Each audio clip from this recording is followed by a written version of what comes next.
History and Culture of Pakistan is the paper 1 for Pakistan Studies course, which is 2059/1.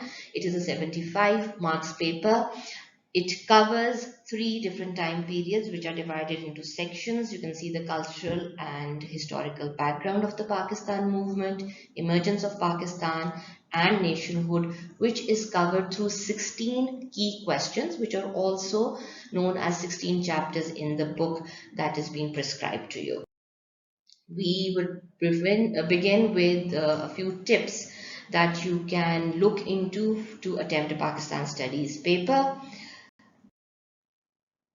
There are, as you would have seen, there's a lot of repetition of the questions regarding these different sections. There are questions which would require you to memorize facts and figures, acquire knowledge, investigate, represent, interpret, and then understand the idea of cause and effect, in particularly in all of these questions that are being asked.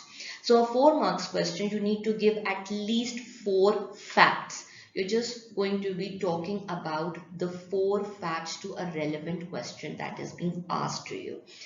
Then in some questions at times there are not 4 facts, as you can say, then you need to elaborate the given 2 to 3 facts that you have been told to. You need to elaborate them, but the key idea is to understand that it requires at least 4 facts.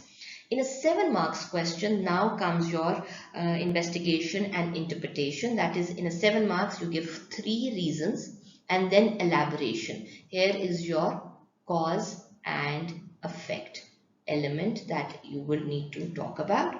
And when you're talking about a 14 marks questions, it is divided into, must be divided into paragraphs. That is very important. You need to give a brief introduction, that is first.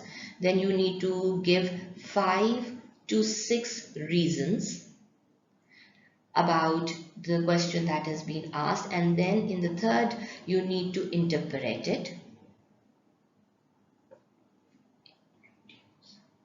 Then you need to interpret it according to the causes and their effects. So this is how you are supposed to attempt a 14 marks question.